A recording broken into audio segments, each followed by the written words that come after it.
Apa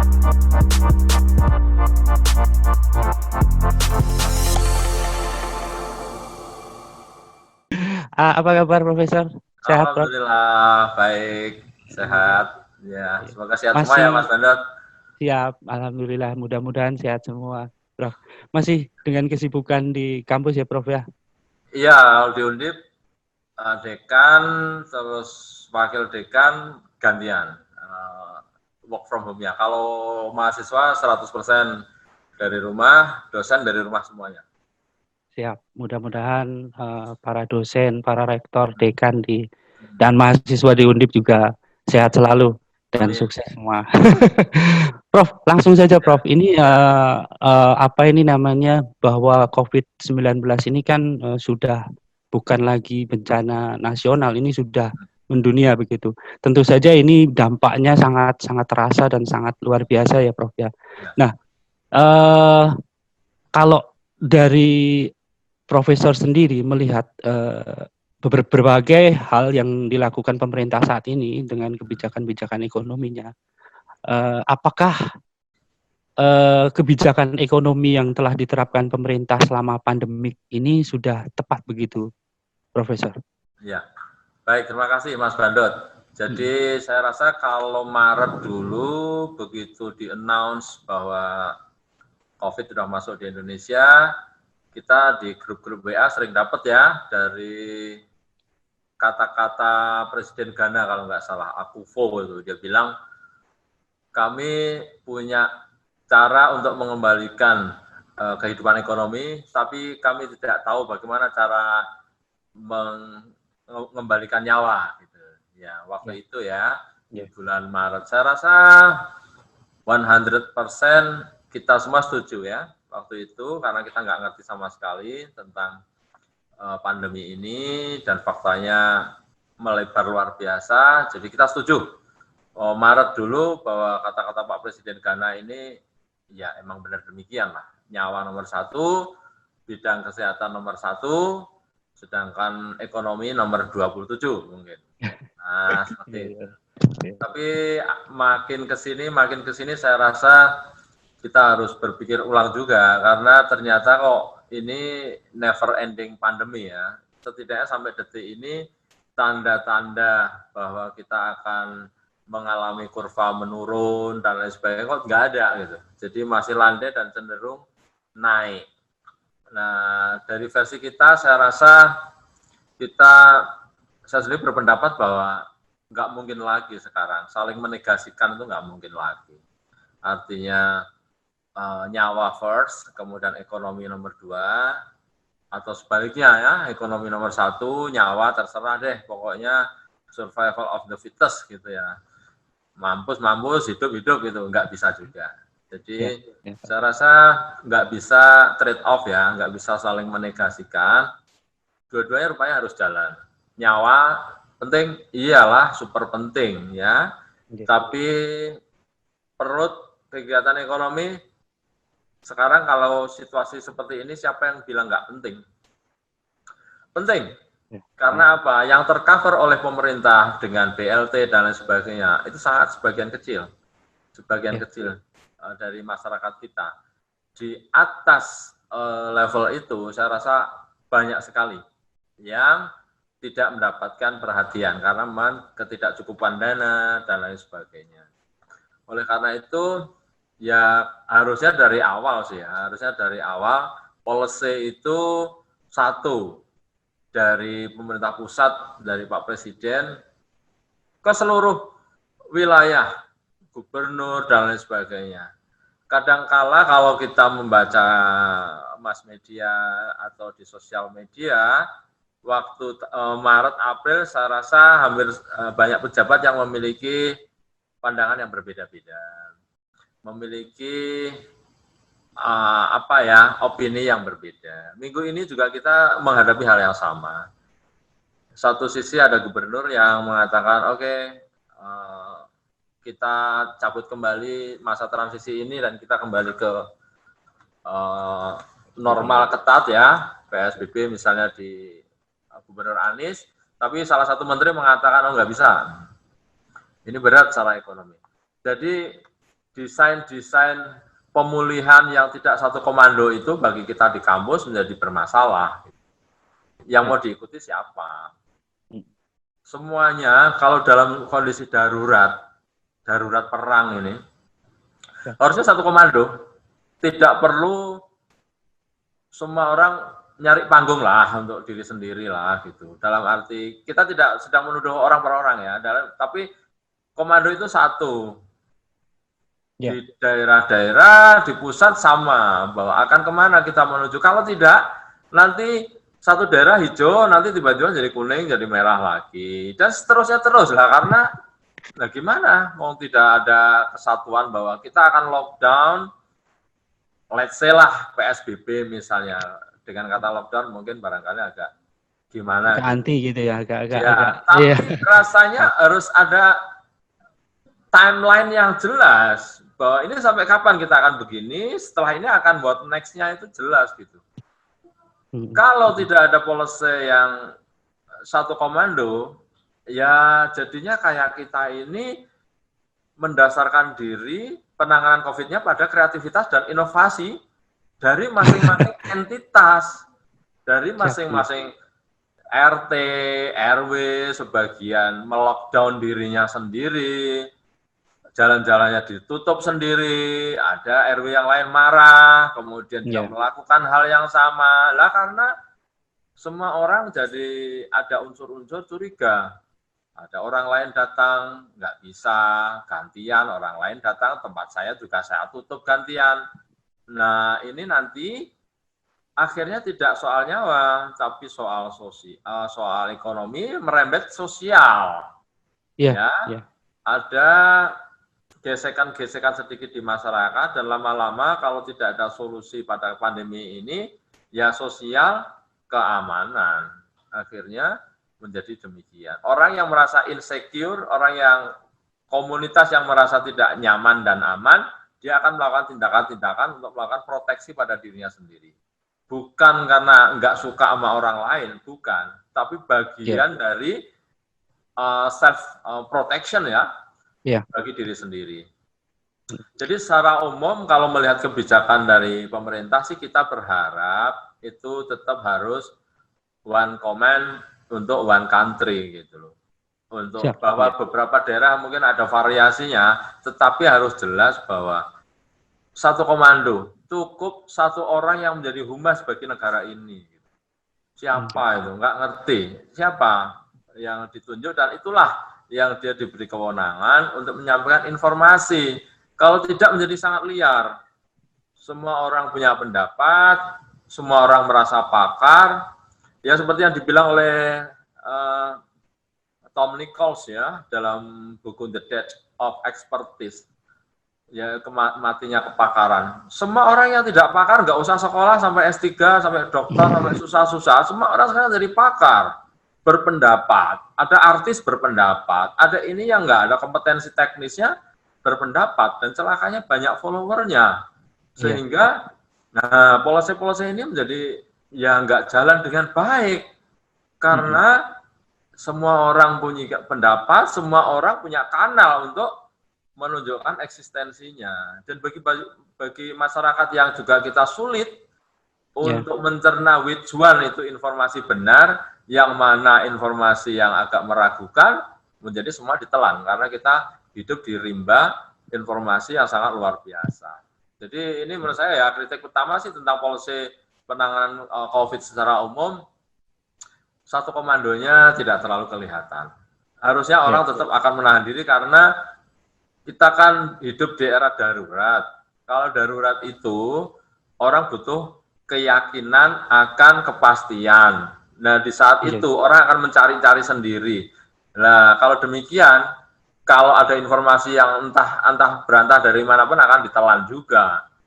Oleh karena itu, kualitas informasi dan kuantitas informasi dan juga one command itu, satu komando, satu pusat, saya rasa itu yang kita harapkan ya, Mas Bandot ya, untuk penanganan secara umum. Kita melihat sendiri di Jateng bagaimana, Prof, dengan kebijakan di tingkat daerah seperti apa terkait pemulihan, bukan pemulihan ya, terkait kebijakan ekonominya seperti apa, Prof, kalau untuk Ya, kita melihatnya? Jateng secara umum tidak ada PSBB, tetapi kan ini COVID ini coverage-nya seluruh Indonesia. Jateng Nggih. termasuk bagian di dalamnya. Kalau kita melihat kuartal 2, kita sudah minus 5,94% ya, dari Nggih. kuartal 1, di mana sebenarnya kita masih tumbuh ya, Iya. 2,6%. Saya rasa kita ada masalah. Saya rasa kita ada masalah dalam arti COVID-nya masih tinggi, tapi sisi lain tingkat penganggurannya sudah mulai tinggi juga, kemudian tingkat pertumbuhan ekonomi di Jateng juga minus 5,94 ya di kuartal 2. Betul bahwa tidak ada PSBB, tidak ada lockdown, dan lain sebagainya, tetapi ini pembatasan kegiatan fisik ini betul-betul ternyata berdampak sangat serius ya pada ekonomi Jawa Tengah. Ini ya, saya rasa kita perlu langkah-langkah yang banyak ini untuk secara bersama mengatasi ini untuk khusus Jawa Tengah ya, karena kita dari survei terbaru BPS juga kita nomor 3 ya untuk jumlah PHK Jawa Timur, Jawa Barat, Jawa Tengah. Berarti dalam jangka yang tidak terlalu lama akan banyak pengangguran baru di Jawa Tengah karena COVID ini. Kalau melihat kebijakan ekonomi yang diluncurkan selama pandemik ini, apakah menurut Profesor sudah bisa menanggulangi krisis, Prof? Kemudian kebetulan saya juga ketua IC, Mas Bandar, ketua IC Semarang, koordinator Jawa Tengah. IC melakukan survei persepsi ekonom ya terhadap perekonomian Jawa Tengah. Jadi yang pertama adalah hasil survei terhadap keyakinan pemulihan perekonomian di Jawa Tengah. Saya rasa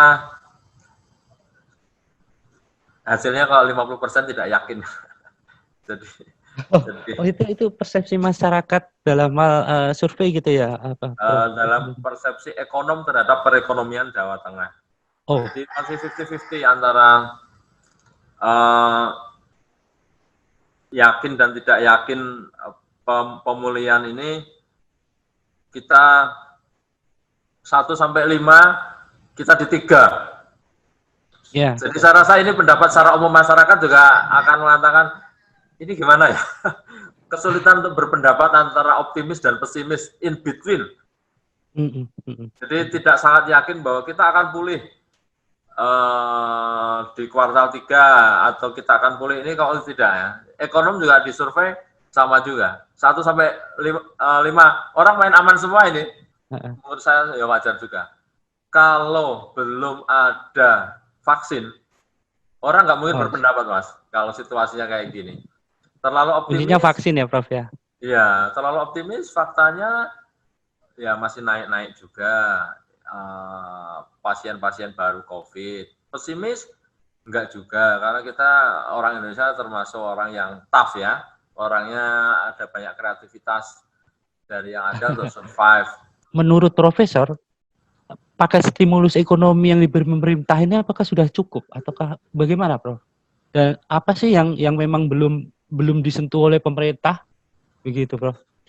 Ya, saya rasa problemnya ekonomi kenapa nggak tumbuh ini kan karena kita selama ini pakai ekonomi konvensional. Konvensional itu mensyaratkan kita ketemu muka, ketemu ada mobilitas fisik, ya kan? Dari survei yang ada di BPS kan mengatakan bahwa cuma 13% dari pelaku bisnis yang bisa menjalankan, memainkan online, Mas Bandar. Jadi lebih banyak yang emang masih belum tersentuh itu. Begitu pandemi, ya ekonomi mati. Karena memang sebelumnya dulu ada revolusi industri 4.0 ya, 4. Sebenarnya kita sudah mulai mengarah ke sana, tapi pandemi terlalu cepat datangnya gitu kan kira-kira. Belum siap begitu ya, belum gitu, siap, betul. Sebagian belum bisa bergerak banyak lah ya. Jadi sekitar 13% sudah bisa memanfaatkan layanan online. Dan ini yang mulai tumbuh, yang seperti itu, yang bisa masuk ke online dan di bidang-bidang yang memang berpotensi tumbuh, misalnya di bidang kesehatan. Yang kedua makanan. Yang ketiga peternakan itu masih bagus ya. Asal itu di-combine dengan online, jalan. Orang nggak ketemu fisik tapi butuh ikan, butuh telur, butuh ini dan lain sebagainya, tumbuh. Yang mati dalam banget itu kan properti, transportasi dan lain sebagainya itu wisata gitu ya, Prof ya. Ya, nggak bisa tourism ya, wisata dan lain sebagainya. Jadi sepanjang kegiatan konvensional ekonomi ini masih mendapat hambatan dalam arti memang tidak bisa bergerak, barang maupun manusianya, saya rasa kebijakan apapun kayaknya agak susah. Kenapa? Let's say dikasih BLT. Iya. Kasih BLT, coverage-nya juga tidak terlalu banyak. Sebagian porsi kecil masyarakat ya. Tetapi orang yang punya usaha untuk tumbuh itu lebih banyak lagi dan punya banyak masalah ya, dalam arti belum bisa running their own business. Nah itu yang problem. Padahal selama ini suka tidak suka kita harus mengakui sektor informal kita, UMKM kita, wah itu jangkauannya luar biasa, coverage-nya terhadap bisa menyerap tenaga kerja yang luar biasa. Dan ini sekarang kan situasinya mati. Dalam arti buka ya nanti akan jadi klaster baru, nggak buka ya perut nggak bisa menunggu, dan lain sebagainya. Jadi beberapa kebijakan saya rasa sudah dilakukan pemerintah ya, BLT sudah pasti. Arah-arah dari kementerian dan mungkin dari dinas, saya rasa ada pelatihan-pelatihan online, dan lain sebagainya. Ya, semoga bisa lebih masif. Yang kedua, semoga yang diajari ini tidak penduduk tua ya, dalam arti kalau agak sepuh ya perlu belajar lebih keras lagi. Kemudian ya masih banyak sih saya rasa proses untuk transformasi dari ekonomi konvensional menjadi ekonomi digital. Kalau ini bisa cepat dilakukan, mungkin cukup menolong. Kalau betul bahwa physical distancing akan terus menjadi policy hingga akhir tahun misalnya. Karena orang tetap butuh makan, orang tetap butuh sesuatu. Jadi menurut saya ya kalau boleh sih sekali lagi ekonomi sama kesehatan jangan didikotomikan. Karena apa? Januari, Maret, April, Mei kita sudah setuju semua lah kesehatan nomor 1 gitu. Tapi kalau mulai sekarang orang mikir, ya kalau kesehatan terus kita nggak ada usaha, yang mau ngasih makan siapa? Meskipun selalu mengatakan nyawa nggak ada yang bisa mengembalikan. Lah tapi kalau kita lapar terus gimana gitu? Iya. Itu kan bingung berarti, ya Prof ya. Iya, dalam arti nggak bisa dinegasikan satu jalan, satu nggak jalan. Problemnya kan bisa nggak sih kesehatan jalan, ekonomi jalan dengan protokol yang ketat. Kalau ini bisa, saya rasa ini menjadi solusi. Orang Indonesia itu, kata Hofstede ya, antropolog dari Belanda, kita itu kan memiliki level power distance tinggi, jarak kekuasaan tinggi. Pimpinan itu menjadi role model, menjadi teladan untuk banyak hal, ya, untuk banyak kegiatan. Kalau pimpinan mengatakan A dan konsisten mengatakan A, yang lainnya akan ikut. B dan lain sebagainya. Nah, kalau makanya di dalam power distance tinggi, kata Hofstede itu, yang namanya himbauan itu nggak jalan di kita. Masyarakat dihimbau untuk apa? Nggak keluar rumah ya nggak jalan. Masyarakat dihimbau untuk nggak ke mall ya nggak jalan. Masyarakat dihimbau nggak untuk selalu pakai masker ya bisa nggak jalan. Ya. Tapi kalau ada law enforcement dan ada contohnya dan itu keras dan menyeluruh untuk seluruh entitas itu jalan. Prof sendiri melihat kucuran paket dan program untuk UMKM sendiri bagaimana Prof? Kita melihatnya sampai saat ini Prof, baik dari nasional maupun dari daerah gitu. Iya, sebenarnya banyak ya paket-paket stimulus yang dijanjikan oleh pemerintah. lewat perbankan juga.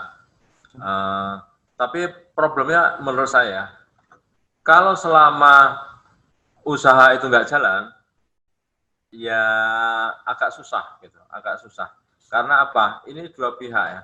Satu sisi usaha harus jalan, yang kedua, sisi yang kedua adalah harus ada yang beli. Ya kan begitu. Kalau semua orang berpikir saving, dia hanya fokus pada vitamin, kesehatan, makanan, ya kita akan mati bersama juga. Karena faktor-faktor atau bidang-bidang di luar itu nggak akan kebeli oleh masyarakat luas. Kalau nggak ada kebeli, potensi PHK-nya besar. Kalau PHK, ya pasti pengangguran baru, nggak ada penghasilan. Kalau nggak ada penghasilan berarti nggak ada kekuatan daya beli, ya kan? Kalau menurut saya sih kalau kita memiliki duit yang cukup, ya ini saatnya. Sekarang kita jadi altruis ya, beli. Saatnya beli. Kalau di grup WA itu ada yang jualan, ya jangan didiemin. Apalagi dinyinyirin gitu.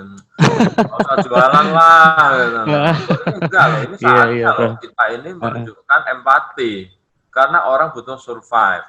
Orang mau, mau ngemis gitu ya orang punya harga diri.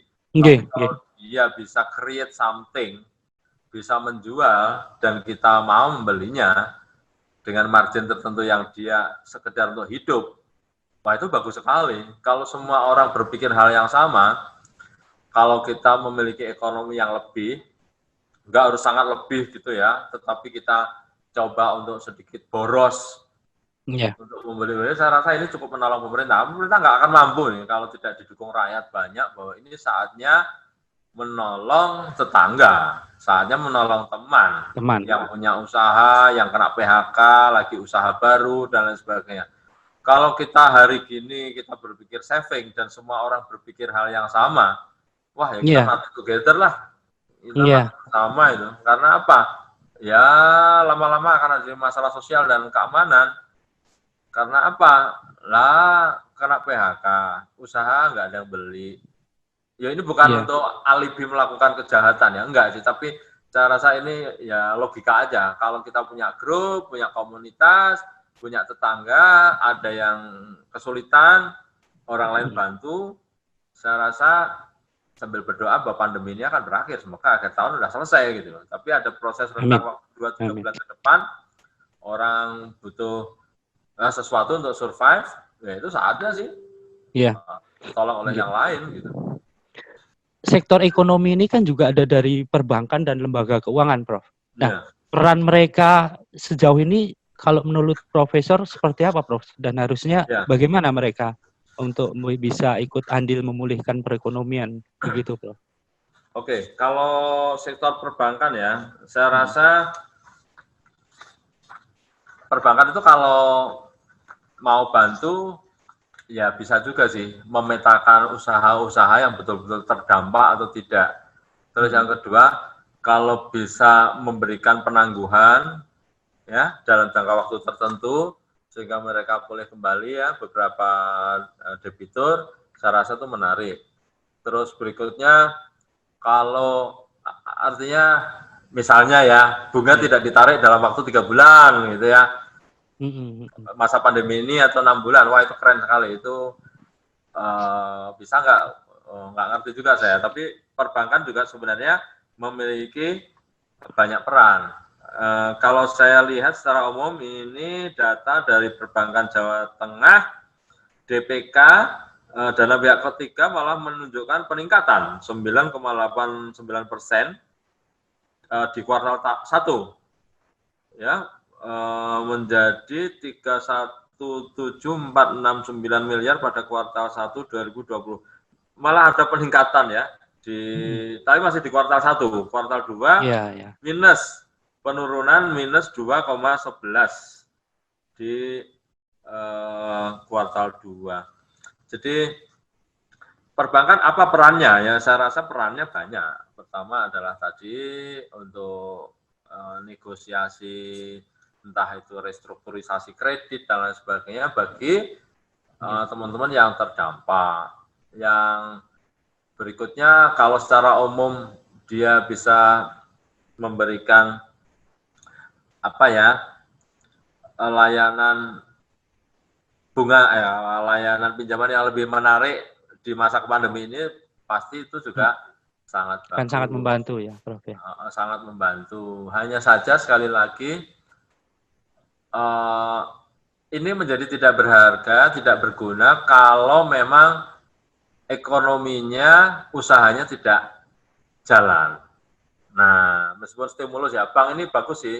Kalau dia bisa restrukturisasi kredit, oh itu bagus sekali. Atau dia menurunkan tingkat suku bunga pinjaman dan lain sebagainya, itu sangat luar biasa. Tetapi ini perbankan tidak bisa sendirian ya. Karena apa? Ya tetap main playernya usaha, pengusaha ini. Kalau usahanya tutup, meskipun kita kasih pinjaman dengan pinjaman dengan harga yang menarik ya, pinjaman lunak begitu ya, Prof ya. Ya lunak gitu ya tetap agak kesulitan.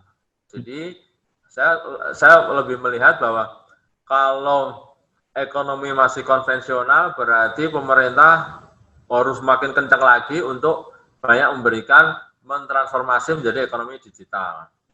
Tidak yang usaha besar ya, usaha menengah dan kecil juga. Mampu nggak untuk cepat sekali? Mungkin kampus juga perlu digandeng sih, karena bisa memanfaatkan banyak tenaga dari dosen dan mahasiswa untuk pendampingan dan lain sebagainya dan lain sebagainya. Oke, Prof. Intinya adalah usaha itu bisa jalan enggak gitu, dengan protokol yang ketat. Artinya saya selalu nggak percaya dengan himbauan sih, karena saya juga belajar tentang antropologi, sosiologi ya, manajemen sumber daya manusia.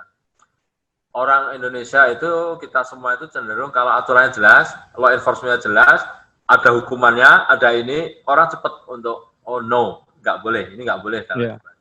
Tetapi kalau agak abu-abu di ranah itu, orang cenderung, ya, terapes ya, Prof ya. Iya, kalau bisa diterjang ya diterjang aja. Kan? Gitu. Diterjang ternyata ada pembiaran, ya akan jadi contoh yang lainnya. Oh itu nggak apa-apa, itu nggak apa-apa kok. Saya rasa dampak ini kan menyeluruh ya. Perbankan juga bisa jadi pahlawan lah gitu. Dalam arti, ya kalau memang jelas-jelas terdampak dan ada faktanya, restrukturisasi kredit menjadi penting. Yang kedua, penangguhan bunga pinjaman, wah itu menarik sekali ya saya rasa. Kalau memang faktanya demikian ya, untuk bahwa ini loh faktanya biasanya tumbuh sekian, sekarang ini jatuhnya sekian, ada penangguhan 6 bulan misalnya, bunga nggak perlu dibayar dan sebagainya, wah itu ya cakep sekali. Tapi sekali lagi, ya perbankan jangan sampai juga mendapat kerugian. Dia sudah melakukan hal-hal yang altruis, ya saya rasa pemerintah juga harus nolongin bank juga gitu ya, biar semuanya jalan, banknya oke, tetapi masyarakat juga di kampus juga saya rasa sudah biasa itu ada penangguhan, penurunan UKT, saya rasa ya itu dilakukan juga, dan itu jumlahnya nggak sedikit, Mas Bandot. Bagaimana Profesor melihat peran BUMN dalam mendukung pemulihan ekonomi nasional? Harusnya seperti apa sih kalau mungkin idealnya begitu, Prof? Ya, saya rasa BUMN ini menjadi tumpuan pemerintah selalu ya, untuk banyak kegiatan-kegiatan yang bahkan secara analisis bisnis nggak masuk.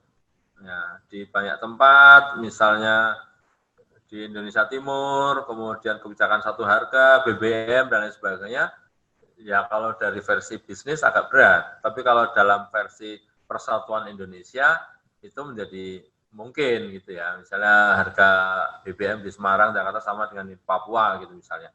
Itu kan ada subsidi yang besar ya di sana. Kita bicara masalah bisnis, tentu BUMN selama ini tidak mengejar itu saja, tapi dia menjadi tumpuan dari pemerintah untuk banyak menjadi benteng pertahanan ya, ekonomi dan banyak hal di negara ini. Tidak ansih tentang bisnis ya, tidak ansih tentang profit, tetapi juga maslahat ya bagi banyak pihak. Bisa dikendalikan dalam arti oleh pemerintah bahwa emang keberadaannya selain untuk tentu saja orang ingin BUMN itu ingin untung, tapi yang kedua memang dia harus tidak bisa meninggalkan peran-peran sosial dan peran-peran yang dibebankan oleh pemerintah. Saya rasa sudah sangat baik ya perannya. Tetapi Ya kadangkala begini, misalnya di gula kan ada PTPN ya, ada. Iya. Saya rasa kalau selama ini raw sugar kenapa sih dikasihkan ke swasta terus gitu? Kenapa nggak dikasihkan ke BUMN? Sedangkan BUMN itu tumpuan pemerintah. Ya saya rasa itu menjadi ironis gitu loh. Kalau satu sisi orang gampang mengatakan, oh itu perusahaan monopoli kok rugi. Nah, ntar dulu dong. Ya dilihat dulu bahwa banyak sekali penugasan oleh pemerintah ke BUMN itu atau tidak gitu. Kalau terlalu banyak ya pasti secara cash flow jebol lah gitu. Kita tahu itu gitu. Bebannya Artinya begitu ya, Prof. iya, artinya pemerintah harusnya konsekuen lah gitu loh. Kalau misalnya oke, harga gula dipatok 12,5 sampai di konsumen. Sedangkan kita tahu bahwa namanya pupuk, tenaga kerja dan lain sebagainya naik-naik semua. Oleh karena itu, gimana strateginya? Ya strateginya saya rasa kebutuhan gula industri itu banyak banget dan selama ini nggak bisa tercover oleh BUMN. Tetapi impornya kok kenapa tidak selalu ke BUMN yang itu menjadi tumpuan pemerintah untuk stabilisasi banyak hal gitu loh. Jadi ini juga pendapat kita bahwa lo kenapa semua harus dikasih ke swasta gitu, sedangkan swasta tidak punya responsibility untuk menjadi tumpuan stabilitas ekonomi misalnya gitu. Ya swasta penting, tetapi Ya. saya rasa BUMN ini juga ada dan hadir bukan hanya untuk profit.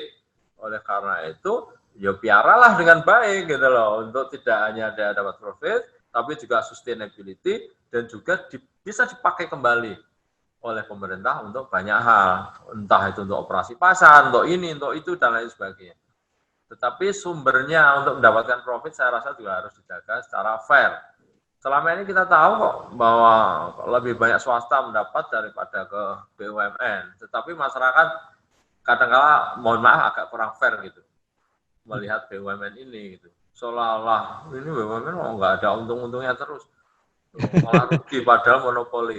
Ya dilihat dulu dong, kalau dia banyak penugasan untuk bikin listrik di daerah 3T dan lain sebagainya. Ya, ini kan harus dilihat secara ini ya, big picture ya, bahwa dia ruginya karena dikorup, dia ruginya karena banyak penugasan, dia ruginya karena tidak bisa gebiah-uyah sih. Tapi poinnya selama ini harusnya BUMN bisa dimaksimalkan, BUMD oleh pemerintah untuk berperan lebih, dan harusnya pemerintah juga memberikan gizi yang lebih bagi mereka biar mereka bergeraknya lincah. Kalau hanya dapat tanggung jawabnya mulu, sedangkan pas keuntungan itu didapat oleh swasta yang mungkin ada beberapa oknum pemerintah juga masuk di dalamnya, punya saham di sana ya ya ada bagus-bagusnya lah Iya, gitu loh. iya, iya. Nah, ini Prof, menginjak ke ini Prof, untuk insentif fiskal yang diberikan, apakah sudah efektif untuk mampu mendukung daya tahan ekonomi nasional dan bisnis, Prof, di Indonesia Ya, sendiri saat ini? saya rasa ada pemerintah sudah banyak ya memberikan insentif untuk penurunan pajak, kemudian juga pajak impor dan lain Nggih. sebagainya. Tapi mungkin problemnya karena bisnisnya sendiri relatif tidak jalan, jadi Mhm. insentif-insentif yang sudah diberikan dengan janji sangat baik oleh pemerintah ini Iya. jadi kurang termanfaatkan. Misalnya Os. kuartal ini ekspor kita positif.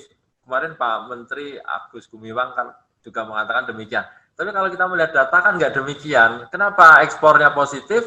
Ya karena impornya emang nggak Sedikit ya. dilakukan, Oh, ngedrop sebentar. banget. Karena Ngedrop banget ya. banyak sekali produk-produk di Indonesia itu rupanya bahan bakunya dari impor. Begitu impor nggak dilakukan, seolah-olah ini positif, seolah-olah ini menjadi prestasi. Menurut saya kok enggak ya, karena selama ini kita ya banyak sekali produk impor yang masuk Indonesia. Nah, blessing in disguise-nya apa? Ya menurut saya ini saatnya sih kita menjadi tuan rumah di negara sendiri. Ini Ya. saatnya kita memproduksi barang-barang substitusi yang selama ini kita harus cari ya dari Cina terutama, kita menjadi produksi sendiri untuk bisa mandiri sendiri ya, Ya. mandiri di atas kaki sendiri. Saya rasa ini juga saatnya gitu loh. Di saat logistik ekspor impor emang agak banyak masalah di hubnya di Singapura dan lain sebagainya juga mungkin tidak terlalu lancar dan banyak sekali negara-negara yang memproteksi orang nggak boleh datang dan lain sebagainya, bahkan termasuk barangnya, atau memang nggak mungkin lagi juga kita mengekspor sedangkan di sana kebutuhannya juga ekonomi lagi slow down. Nah ini saatnya sih Indonesia untuk menjadi tuan rumah di negara sendiri.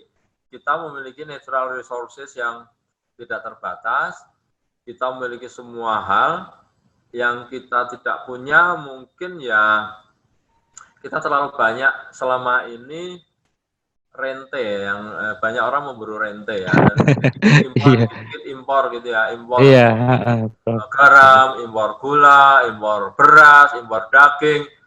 Ya kalau nggak percaya diri gitu ya, Prof ya? Ya karena sebagian mencari rente ekonomi selisih Iya, betul, Prof. Ya akhirnya kemandirian yang kita cita-citakan ya menjadi jauh lah panggang dari api. Padahal kita bisa mandiri, tetapi kalau dikit-dikit kita dikomparkan dengan harga di Vietnam lebih murah nih, harga di Thailand lebih murah, kita impor aja. Ya lama-lama orang nganggur semua aja. Iya. Karena apa? Semua bisa disuplai dari Vietnam, dari Thailand. Lah kita menjadi neraca tenaga kerjanya gimana gitu loh. Ya kita ada usaha sih untuk kompetitif, tetapi untuk di banyak tempat kan saya rasa tugas negara juga sih melindungi diri sendiri ya. Misalnya kayak gula, ya siapa yang mau jadi petani gula? Petani tebu. Kalau harganya patok atas, sedangkan semua orang lalu mengatakan, oh gampangnya impor aja dari Vietnam, dari Thailand, harga cuma 6.000 kok, kemudian diolah-olah dikit 7.000, ada margin sampai 12,5 sampai di konsumen. Nah, ya petani mati lah. Nggak ada berminat jadi petani. Karena apa? Harga patokan atasnya sudah ada, sedangkan kita tenaga kerja mulai naik, kemudian pupuk naik juga luar biasa, tetapi kita selalu dihadap-hadapkan pada dikit-dikit impor. Nah, kadangkala ini yang tidak menjadi orang itu bangga menjadi petani. Petani padi, petani gula, petani tebu, petani garam, nah dikit-dikit begitu. Daging, apa nggak ada sih sapi Indonesia atau kambing yang bisa diternakan sehingga kita cukup swasembada? Saya rasa tinggal ya kekuatan dari pemerintah aja untuk mengatakan kita mau swasembada. Begitu ya, Prof ya. Kemauan kita lebih banyak dari Australia untuk daging. Gula Vietnam, dari Thailand, dari India, ya begitu terus. Sehingga, tapi kembali lagi sih, kalau logistik dari luar negeri ada kesulitan untuk masuk, saya rasa ini momentum juga sih, Mas Bandel, untuk kita semua memenuhi diri sendiri, karena ini negara ini, Masya Allah nih, kalau kita nggak bersyukur banyak-banyak, ini aneh ini. Negara kok bagusnya kayak gini gitu loh. Ya kita udah pernah lah ke banyak negara yang dingin luar biasa, yang pohon nggak bisa tumbuh, gitu ya. Nah di sini, waduh, coba lihat keluar rumah itu, begitu. Nyari apa aja ada ya, Prof ya. Kita ya ragam hayati yang kita punya. Kita 24 jam ibaratnya bisa lihat matahari lah, ya sepanjang tahun. Ini luar biasa. Hanya kalau sebagian dari kita masih suka yang tadi impor, ini saatnya ada COVID. Ya wes, saatnya kita memenuhi kebutuhan seluruh negara ini, bangsa ini dari kebutuhan diri sendiri, dari produk anak bangsa. Saya rasa kita bisa. Momentum inilah kita pakailah sekarang gitu. Dan kita selama ini menjadi ya net importer ya untuk banyak hal ya, padahal kita punya gitu. Nah, Prof, kalau melihat kondisi perekonomian sekarang, Prof, apakah menurut kacamata Prof nih, apakah kita sudah masuk ke dalam jurang resesi, Prof, atau sudah masuk ke resesi? Dan bagaimana kalau dibandingkan tingkat kesulitan ekonomi bisnis yang terjadi saat ini dengan krisis 98 maupun di krisis 2008? Ya, kita 98 2008 dengan sekarang krisisnya beda sekali, Mas Bandel. 98 2008 itu krisis parsial. Sebagian karena supreme mortgage ya, sedikit negara lah yang kena ya. Misalnya 98 mungkin dari Asia ya, Asia kita terimbas. Tapi ini tidak mengglobal. Kalau sekarang ini luar biasa dampaknya. 98 2008 itu kenapa orang masih tumbuh? Karena ini bukan soal nyawa. Nah, Iya. kalau sekarang ini 2020 ini soalnya nyawa, beda banget. Dan itu pandemi ini coverage-nya global, seluruh dunia. 98, 2008 enggak. Beberapa negara kita termasuk terimbas. Terus yang kedua, 98, 2008 technically karena bisnis. Karena ekonomi yang bubble dan lain sebagainya. Tapi 2020 ini bukan karena economic bubble ya, tapi karena soal nyawa. Iya, iya, Jadi Bang. orang beda sekali treatmentnya. Nah, kalau kita lihat secara teknikal itu kan 2 kuartal berturut-turut pertumbuhan suatu negara itu negatif, itu sudah bisa disebut resesi. Ya, mau tidak mau kita harus mengatakan bahwa kalau dari kuartal 3 ada pengumuman, saya kok percaya ini negatif ya. Iya, iya. Kayak kuartal 2. Berarti technically kita ya resesi ya, Mas. Ya. Resesi dan lebih dalam dibandingkan sebelumnya. Di Kenapa? Ya coverage-nya karena global dan kita hubungan-hubungan ekonominya kan kita ekonomi global ya, dengan Cina, dengan ya banyaklah hub-hub dengan Singapura dan lain sebagainya. Jadi apakah kita resesi? Iya, kuartal 3 muncul angka, ya pemerintah harus mengatakan bahwa kalau memang negatif ya udah berarti kita resesi. Berarti kita tumbuh negatif. Ya implikasinya menjadi sangat banyak. Karena tumbuh negatif berarti industri nggak jalan, industri nggak jalan ada PHK, PHK nggak jalan, PHK jalan berarti banyak karyawan nggak punya penghasilan, kalau nggak punya penghasilan nggak punya daya beli, karena nggak punya daya beli nggak bisa beli, nah, jadi muter-muter. Iya, iya, iya, iya. Ya akhirnya kita akan Ya. ya, resesi. Nah, Prof, tadi dibilang bahwa tenaga kerja begitu ya, bahwa tidak punya daya beli. Nah, pemerintah kan meluncurkan beberapa program di sektor ketenagakerjaan seperti kartu prakerja dan juga kartu prakerja ya. Apakah perannya sudah signifikan untuk ketahanan ekonomi, Prof? Dan apakah itu juga sudah cukup? Kalau menurut Profesor sampai kapan sih insentif ini harus dianggarkan kalau memang programnya ini sudah tepat begitu? Jadi semua insentif misalnya prakerja, kartu prakerja dan lain sebagainya itu, bahkan termasuk BLT sekalian, sebenarnya itu kan solusi jangka pendek ya, solusi sangat jangka pendek. Kalau kartu prakerja diharapkan orang punya kompetensi, tapi hari ini mungkin menurut saya itu nggak terlalu diperlukan, karena yang diperlukan adalah kekuatan daya beli. Daya beli ya kita semua individu-individu ya, rumah tangga ya. Kalau menurut saya yang lebih penting lagi adalah extend dari yang penerima BLT itu di level yang paling bawah dinaikkan di yang ya pemerintah saya rasa sudah sangat baik ya, dia katakan bahwa yang memiliki penghasilan kurang dari 5 juta akan mendapatkan insentif selama 3 bulan 400.000 kalau nggak salah itu ya. Itu baik ya. Artinya makin banyak insentif tunai ini diberikan, harapannya ekonomi bisa jalan. Ekonomi bisa jalan. Tapi kalau kartu-kartu menurut saya sudah banyak yang kritik ya, bahwa kartunya nggak jelas, gaji dan lain sebagainya. Itu saya nggak ikut terlibat lah di situ. Mungkin ya juga. Tapi saya rasa pemerintah sebenarnya sudah benar untuk memberikan bantuan langsung. Yang dimungkinkan lagi adalah memang coverage-nya. Karena yang terdampak itu tidak hanya yang pemegang KIP atau orang-orang yang betul-betul prasejahtera ya, tetapi di level berikutnya, di atasnya. Jadi kalau memungkinkan sih, pertama adalah transformasi dari konvensional menjadi digital.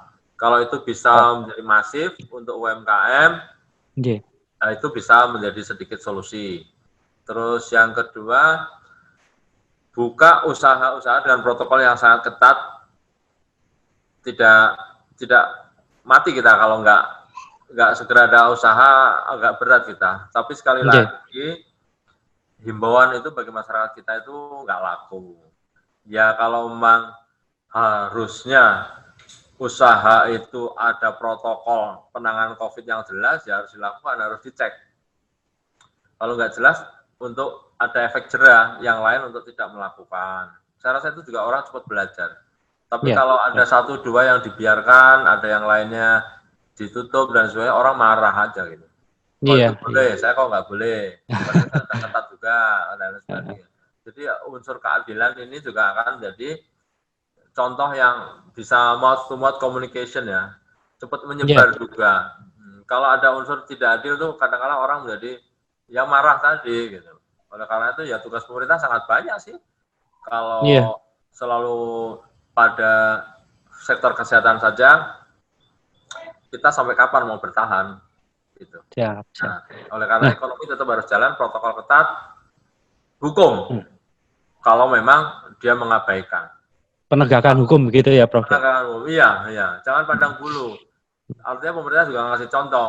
Kan banyak juga yang sekarang viral, wah ada pertemuan level menteri di Bali, semuanya Iya, besar-besaran, yang iya. pakai masker. Lah orang jadi, Iya, ya elah, situ tiap hari bikin justisi. Nggak iya, pakai masker, suruh push up, suruh iya. bersih-bersih. Jelas itu. Nah, gitu. Itu kan jadi Betul, betul, Prof. ironis. Ironis sekali ya. Ya kan? Jadi Iya. contohnya jadi nggak ada gitu loh. Ah, itu juga gitu. Kenapa saya repot? Iya. Prof, kalau dari Profesor sendiri melihat bahwa kita mau tidak mau, suka tidak suka, bahwa kita ini sudah resesi begitu ya kalau kita melihatnya. Ya, Nah, saya rasa secara uh, technical definition ininya. ya bahwa Kalau kita melihat Prof sendiri melihat pemulihan ekonomi nasional ini kapan bisa dimulai? Apakah di kuartal keempat ataukah di kuartal pertama 2021 atau mungkin entah kapan begitu, Prof? Kalau Profesor sendiri melihat.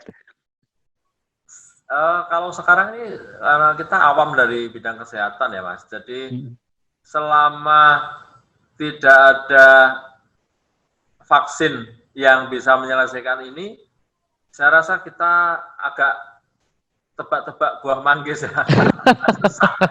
Agak-agak susah ya, Apakah kita Prof. di kuartal 4 atau di kuartal 1 2021. Menurut saya itu lebih pada kecepatan teman-teman dari bidang kesehatan untuk menemukan vaksin dan menjadi solusi dari sini. Kalau Siap. tidak, saya rasa ada dua hal. Pertama adalah kita bisa satu tadi ya, komandonya ketat, satu komando. Oke, kita yang kemarin-kemarin udah berlalu lah gitu. Tapi untuk Iya. next ini karena kita kok cenderungnya tidak pernah turun ya, dari data-data kok naik terus tiap hari, berarti perlu ada ketegasan satu komando tadi. Kalau satu komando bisa dilakukan, kapan harus PSBB, kapan enggak, dan lain sebagainya, mungkin kita ada harapan akhir tahun, kuartal 4 mungkin tumbuh ya. Tetapi saya nggak terlalu yakin karena sampai detik ini juga policy yang dikeluarkan dari pejabat kita masih agak ya A, B, C dan lain sebagainya masih Iya. banyak variasinya dan nggak bisa jadi Buat patokan masyarakat. bingung Yang begitu ya, Prof. ya yang paling masuk akal ya kalau janji dari banyak pihak yang akan uji coba vaksin di awal tahun 2021, ya mungkin itu pegangannya itu Mas, bahwa Iya. ekonomi baru akan tumbuh setelah ada keyakinan bahwa penyakit ini bisa disembuhkan. Kalau penyakit ini sudah sembuh, orang akan cenderung akan melakukan usaha dengan cepat untuk melakukan recovery ekonomi dan akan maju kencang. Yang selama Siap. ini kita tidur, mungkin kita akan boosting ya, kita akan akseleratif dalam bidang ekonomi. Iya. Jadi tebak-tebaknya nggak bisa sih, tapi lebih pada sampai seberapa cepat vaksin itu ditemukan menurut saya. Kalau saya mengambil kesimpulan bahwa kita akan bangkit setelah ada kepastian vaksin itu tersedia begitu ya, Prof Ya, ya. menurut saya Nah, begitu. Karena berpikir tentang satu komando, tentang disiplin masyarakat dan sebagainya, ya ini sudah berbulan-bulan kita tidak mendapatkan apa nah, ya berita yang positif dari situ. Orang masih juga melakukan hal-hal yang beda-beda. Jadi tadi kreativitas dan inovasi lokalnya terlalu lebih menonjol kita daripada ketaatan. Dengan alasan masing-masing yang tidak bisa disalahkan kita.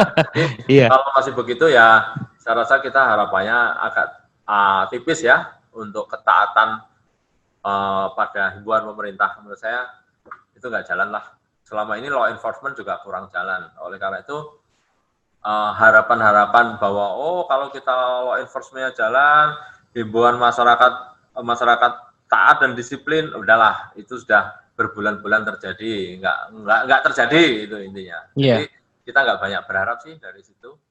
Artinya kuncinya di vaksin. Kalau sektor apa saja yang dulu bangkit juga belum mungkin.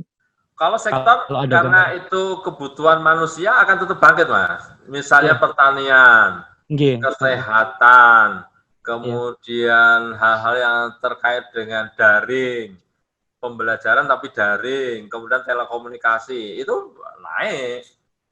Itu pasti tinggi terus, karena itu kebutuhan dasar di saat pandemi. Kalau yang ini Prof, yang mungkin butuh waktu lama untuk bangkit, misalnya mungkin seperti properti ya Prof ya? Properti jelas ya, transportasi tergantung policy dari pemerintah, destinasi wisata tergantung pemerintah. Kalau itu dibuka dan lain sebagainya dengan protokol khusus, saya rasa dia juga akan cepat naik. Tapi kalau suasana kayak gini berlanjut ya, hotel dan lain sebagainya akan tetap muram ya, tetap akan menderita situasinya. Dan misal lainnya lah, convention dan lain sebagainya akan menjadi nggak ada tempat. Seberapa penting sih pemulihan ekonomi di negara mitra kita berpengaruh terhadap kita di Indonesia begitu. Nah kalau Prof melihat juga spesifik di negara mana sih yang memang sangat ini ke kita begitu, berpengaruh ke Indonesia begitu. Ya, saya rasa kita sangat interdependen ya di dalam ekonomi dunia. Kalau Cina segera membaik, saya rasa itu akan menjadi lampu hijau yang sangat baik bagi Indonesia. Kalau Cina bisa membaik, kenapa bisa membaik? Kan orang belajar ke sana. Atau jangan-jangan emang vaksinnya udah ditemukan, Sinovac dan lain sebagainya itu. Iya. Kalau dari partner dagang, partner negara itu sudah baik, saya rasa itu dampaknya akan sangat besar. Itu memberikan kepercayaan publik bahwa dia siap akan mengekspor, siap akan mengimpor, dan lain sebagainya. Dan itu akan menggerakkan banyak hal. Jadi penting sekali. Ini kita global, makin banyak mitra bisnis dagang kita yang membaik situasinya, saya rasa itu impact-nya akan besar bagi Indonesia. Kalau tidak, dia akan nggak akan terima produk dari kita. Ukir-ukiran dari kita nggak diterima, produk pertanian nggak diterima, dan lain sebagainya karena nggak ada kebutuhan demand pasar, ya berat. Oleh karena itu, pemulihan mitra saya rasa menjadi salah satu kunci untuk ekonomi Indonesia. Cina ya, terutama Cina, lampu hijau. Kita menjadi partner dagang yang sangat besar kan dengan Cina. Dan hub kita lah Singapura lah misalnya. Ya. Sekarang dia juga banyak masalah. Apa sih organisasi atau kelembagaan infrastruktur apa yang memang krusial harus dibuat untuk mengantisipasi krisis serupa di masa depan ini tidak terjadi begitu, Prof? Dilihat dari sisi ininya. Saya rasa kalau kelembagaan kita ini kreatif ya, menciptakan banyak lembaga. Tapi bukan itu ya. Kreatif untuk merekrut banyak tenaga ahli, staf ahli, dan lain sebagainya.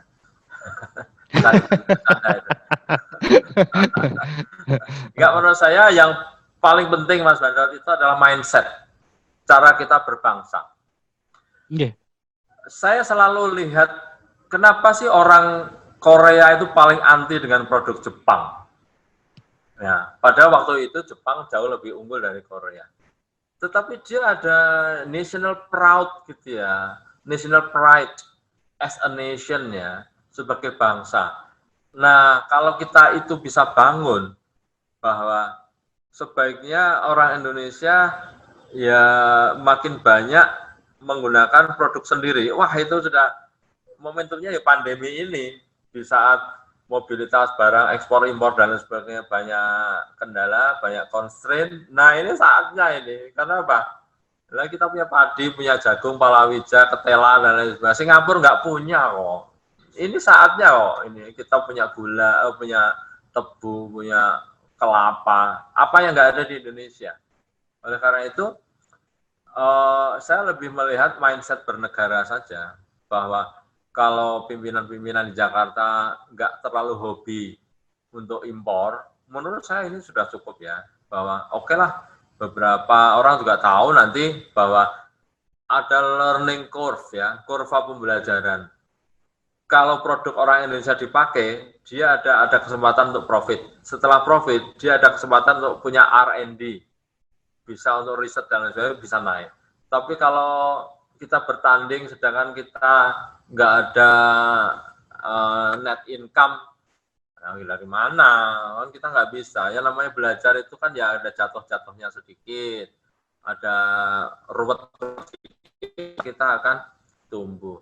Dulu zaman saya kecil, yang namanya bolpen itu kalau nggak madein Germany itu, itu aneh gitu. Kalau lihat Jepang, pilot Jepang itu kayak kita singkirkan KW, kan begitu. Parkel ya, Prof ya. Zaman dulu kan madein Germany, made in Germany gitu ya. Nah, itu lihat produk Jepang, wah ini KW. Begitu Jepang luar biasa, lihat produk Cina jadi KW. Lah sekarang Cinanya bagus, lah kita nggak tumbuh-tumbuh dan kita menjadi good customer gitu. Ya kita selalu menjadi, ya Allah, kenapa sih kita menjadi penderita terus ya, menjadi konsumen mulu gitu loh, tidak pernah jadi produsen, baik dalam hal ide, kreativitas maupun produknya itu sendiri. Jadi sebelum penataan kelembagaan, saya lebih melihat ini tentang mindset berbangsa aja. Bahwa kebanggaan berbangsa dengan Pancasila, dengan Garuda Pancasila, dengan ini yang udah luar biasa itu, udahlah lanjutkan dengan trituranya Pak Karno ya, mandiri, politik oke, kemudian juga berbudaya yang oke. Saya rasa ini 3 hal yang kalau itu konsisten dijalankan oleh para penyelenggara negeri ini, kita akan betul-betul menjadi bangsa yang besar. Bukan apa, bukan menjadi importir terbesar, tapi saya rasa kita bisa ya menjadi hebat lah. Ya, jadi pemain ya, jadi Prof, pemain. Ya. Prof, apakah dampak dari pandemik ini terhadap masa depan generasi muda, khususnya di Indonesia dan juga di wilayah Jawa Tengah sendiri khususnya, Prof? Dampak?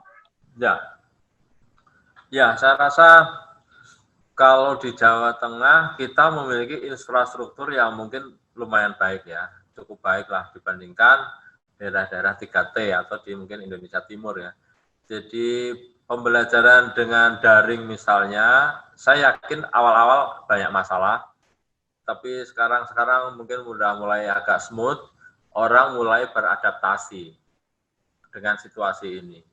Kalau 6 bulan, let's say 1 tahun, saya rasa kita tidak terlalu banyak sih terdampak terhadap generasi muda. Artinya mereka memang sudah terbiasa dengan gadget mania ya, sudah terbiasa canggih. Ya anggap aja itu opportunity untuk user friendly lah dengan teknologi gitu ya. Nah, tapi kalau ini pandemi jadi sangat panjang, problemnya mungkin bukan di problem generasi muda ini ya, tapi lebih pada penghasilan orang tuanya yang nggak ada gitu.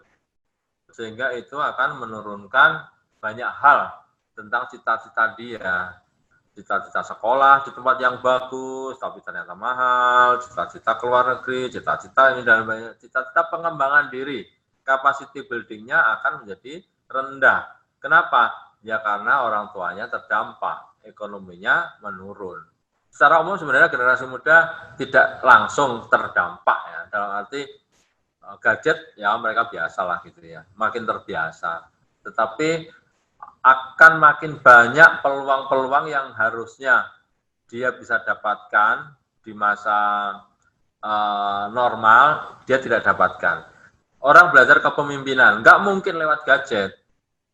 Dia harus ada interaksi, itu nggak didapatkan. Di kampus juga sama. Orang belajar tidak hanya di bangku kuliah, tapi dia ikut aktivitas, ada UPK, ada UKM, bikin apa, dan lain sebagainya, kegiatan-kegiatan fisik yang itu memungkinkan terjadinya interaksi.